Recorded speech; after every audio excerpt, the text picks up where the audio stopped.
یہ بات بہت مشکل ہوتی ہے کرنا. ایڈیشنل ڈائریکٹر جنرل FIA ابو بکر خدا بخش نام ہے اس کا, وہ اس وقت قادیانی ہے, آپ لوگوں کے اوپر اپوائنٹ ہوا ہوا ہے. اور یہ جو سائبر کرائم ونگ جتنا بھی ہوتا ہے اور اس طرح کے متعلقہ ونگز ہیں, یہ PTI کے دوست بیٹھے ہیں, آپ کے بھی میں گوش گزار کرنا چاہوں گا کہ اس پہ لازمی آپ نے ایکشن لینا ہے. ثبوت کے ساتھ میں لایا ہوں.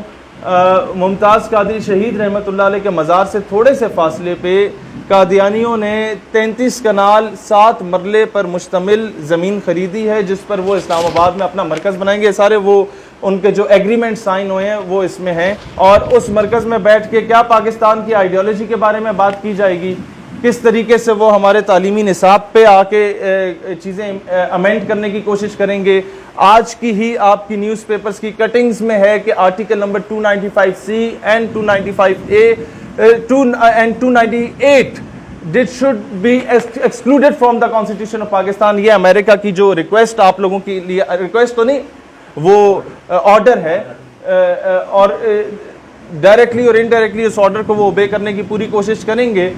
لہٰذا دس از دا رائٹ ٹائم کہ ہم اس پہ ایک اسٹرانگ نیریٹو دیں, کیونکہ یہ ہماری پلس چیک کی جا رہی ہے. اگر کسی کو اسرائیلی جھنڈا پکڑا کے بٹھا دیا جاتا ہے, وہ بھی پلس چیک کی جاتی ہے کہ پاکستانی عوام کا رد عمل کیا ہوگا.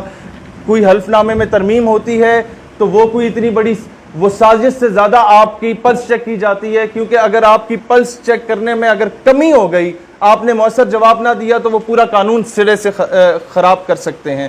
لہٰذا اس پہ میں ریکویسٹ کروں گا, میرے ایمان کا تقاضا تھا کہ میں یہ چیز آپ کے سامنے لاؤں, کہ یہ چیز میں آپ سب کو PDF کی صورت میں دے بھی دوں گا, اور جتنے ان کے مین عہدے داران ہیں ان سب کا ڈیٹا بھی میں آپ لوگوں کو دے دوں گا.